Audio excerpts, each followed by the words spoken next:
Takže čau lidi, dneska si ukážeme, jak tady brácha stahuje Roblox, jo. Já nastavuju Roblox. Co děláte pičovina? Já se koukám na Redarka. No tak se jde koukat na YouTube, jo.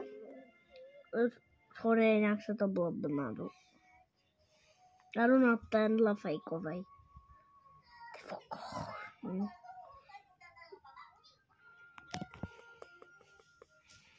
No, tak jako nevím, co vám mám říct, ale tenhle tablet mega blbne, takže jdem sem. Tohle se berem.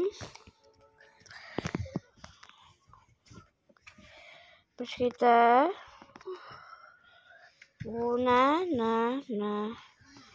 Myslím si, že to je tohleto videa. Tohle to jsou pohádky, brosky, Lewandowski.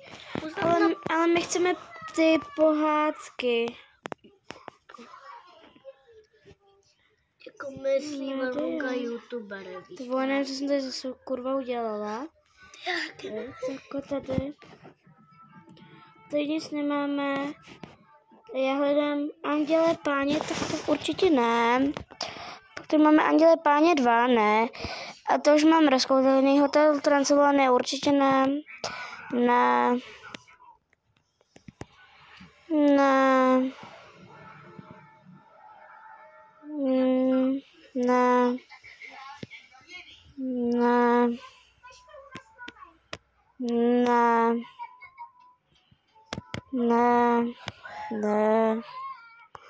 Ratatouille.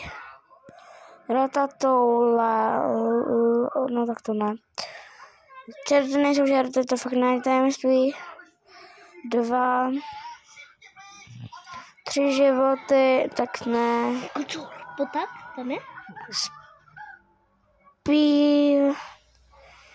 Ne, určitě ne, kamo.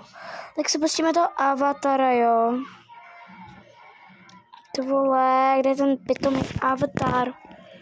Vole, ty vole, co jsem to udělala.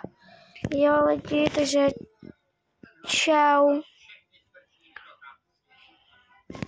A zase u další video, čau.